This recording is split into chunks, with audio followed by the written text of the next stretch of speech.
Mother മേരിയാണ് തൻ്റെ ഇഷ്ടദേവത എന്ന് അന്തരിച്ച ഡോക്ടർ ബാബു പോൾ ഒരിക്കൽ പറയുകയുണ്ടായി. അദ്ദേഹം ഒരു പണ്ഡിതനൊക്കെയാണ്. അതേ അഭിപ്രായം തന്നെയാണ് എനിക്കുമുള്ളത്. പക്ഷേ ഞാൻ അത്ര വലിയ പണ്ഡിതനുമല്ല, അത്ര വലിയ വിശ്വാസിയുമല്ല. യുക്തിക്ക് അതീതമായിട്ടുള്ള കാര്യങ്ങൾ വിശ്വസിക്കാൻ ഞാനിപ്പോൾ തൽക്കാലം ഒരുക്കമല്ലാതാനും. അപ്പോൾ യുക്തിപരമായിട്ട് ചിന്തിച്ച് മനസ്സിലാക്കാൻ കഴിയുന്ന കാര്യങ്ങൾ മാത്രം, അത് മറ്റൊരു വിഷയം. അപ്പോൾ പിന്നെ മദർ മേരിയോടുള്ള ഭക്തി എത്ര വരെ ആകാമെന്നുള്ളതാണ് ഇപ്പോഴത്തെ തർക്ക വിഷയം.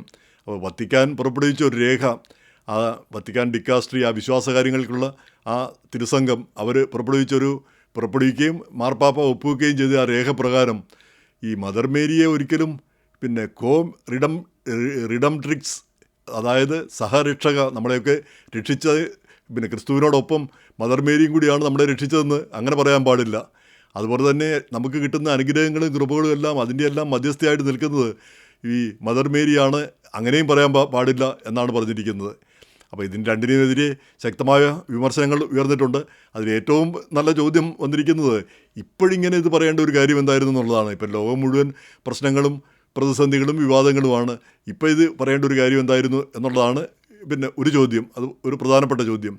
അപ്പോൾ ഇതിൽ പിന്നെ നമുക്കറിയാം, ഈ ചെറിയ കാര്യങ്ങളെ പറ്റിയുള്ള വഴക്കുകൾ ഈ പിന്നെ കൊച്ചിയിലെ അഹങ്കാരികളായ കുറേ വൈദികരും കുറേ വിശ്വാസികളും പിന്നെ ഈ കുർബാന അങ്ങോട്ട് തിരിഞ്ഞ് ചെല്ലണോ ഇങ്ങോട്ട് തിരിഞ്ഞ് ചെല്ലണോ എന്നതിൻ്റെ പേരിൽ വഴക്കുണ്ടാക്കിയത് നമ്മൾ കണ്ടതാണ്.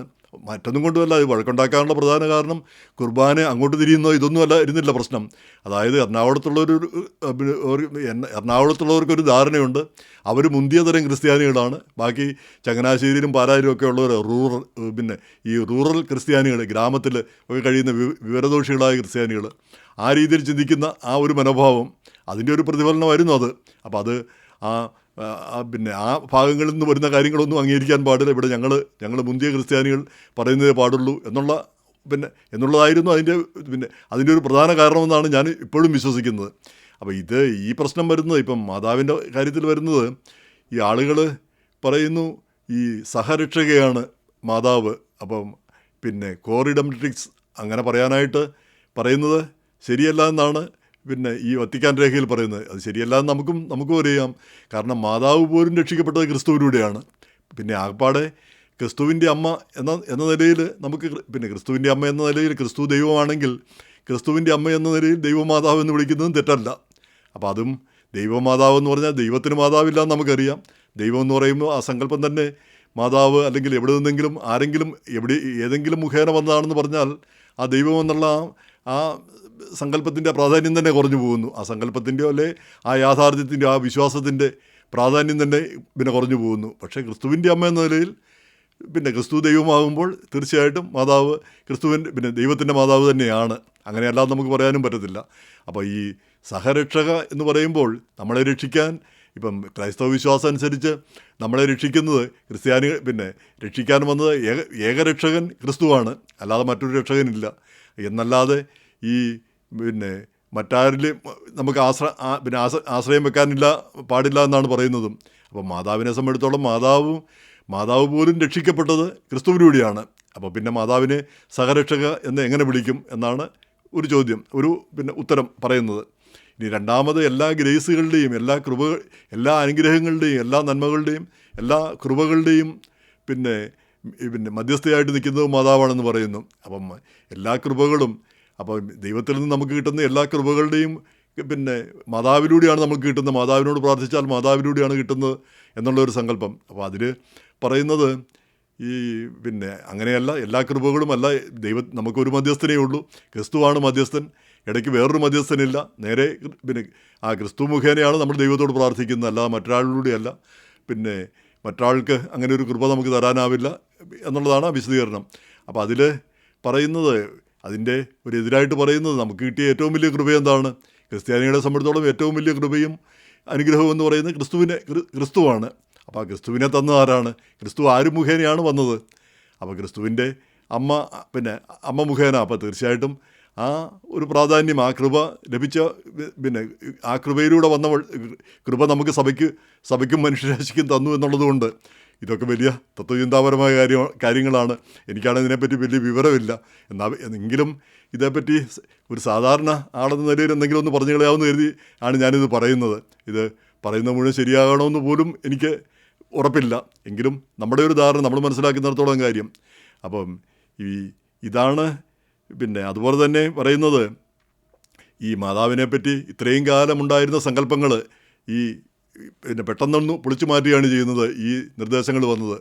അപ്പോൾ അതിനെപ്പറ്റി പറയുന്നത്, ഈ വത്തിക്കാൻ രേഖ സാധാരണ നിലയിൽ വത്തിക്കാൻ ഒരു വിശ്വാസ പ്രഖ്യാപനം നടത്തിക്കഴിഞ്ഞാൽ അത് വിശ്വസിച്ചില്ലെങ്കിൽ, അതനുസരിച്ച് പോയില്ലെങ്കിൽ നമ്മൾ ഹെററ്റിക്, സഭയ്ക്കെതിരാവും, സഭാവിരുദ്ധനാവും, അതുപോലെ തന്നെ നമ്മൾ പാപിയായി മാറും, അങ്ങനെയൊക്കെ വരും. പക്ഷേ ഈ രേഖ നമ്മൾ വിശ്വസിച്ചില്ലെങ്കിലും ഈ രേഖ അനുസരിച്ചില്ലെങ്കിലും വലിയ കുഴപ്പമൊന്നുമില്ല എന്നാണ് പറയുന്നത്.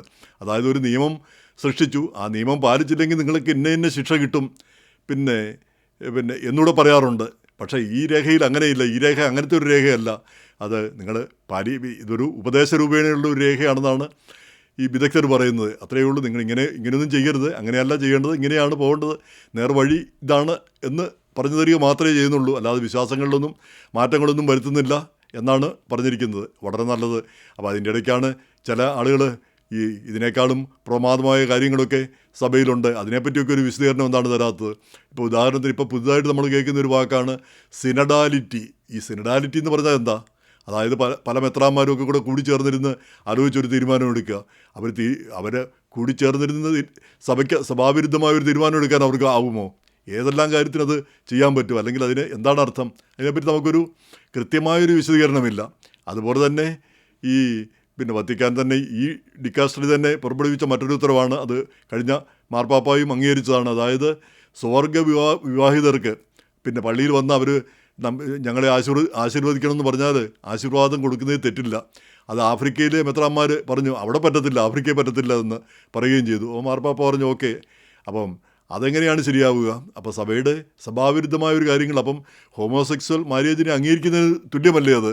അതേസമയം തന്നെ തിരിച്ചും ചിന്തിക്കാം, രണ്ട് മനുഷ്യർ അവർ ഭക്തിപൂർവ്വം ഞങ്ങളെ അനുഗ്രഹിക്കണമെന്ന് പറഞ്ഞ് പള്ളിയിൽ വരുന്നു, അല്ലെ ദൈവത്തിൻ്റെ പക്കൽ വരുന്നു. ഓക്കെ, തീർച്ചയായിട്ടും അർഹം. ആരെങ്കിലും നിരസിക്കാനോ പറഞ്ഞു വിടാനോ ഉള്ള ഒരു അധികാരവും നമുക്കാർക്കും ഇല്ല. ആരെങ്കിലും വിധിക്കാനോ ഉള്ള ഒരധികാരവുമില്ല എന്നുള്ള ഒരു ബേസിക് സങ്കല്പമുണ്ട്, ബേസിക് വിശ്വാസമുണ്ട്.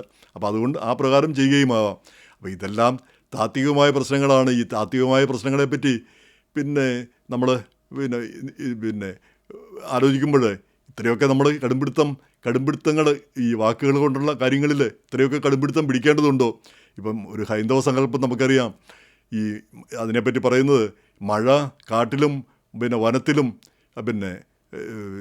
മലകളിലും ഒക്കെ പെയ്താലും അത് ഒഴുകി കടലിലെത്തുന്നു എന്ന് പറഞ്ഞതുപോലെ ഏത് മൂർത്തിയെ ആരാധിച്ചാലും അതെല്ലാം എനിക്ക് വന്നു ചേരുമെന്നാണ് ഈ ഭഗവത്ഗീതയിൽ പറയുന്നത് എന്ന് പറഞ്ഞ പോലെ. ഇപ്പം കന്യകാമാതാവിനെ ഇങ്ങനെ വളരെ വണങ്ങിയാൽ, വളരെ വിശ്വാസപൂർവ്വം പ്രാർത്ഥിച്ചാൽ അത് യേശുവിന് ഇഷ്ടപ്പെടാതെ വരും എന്ന് കരുതേണ്ടതില്ല.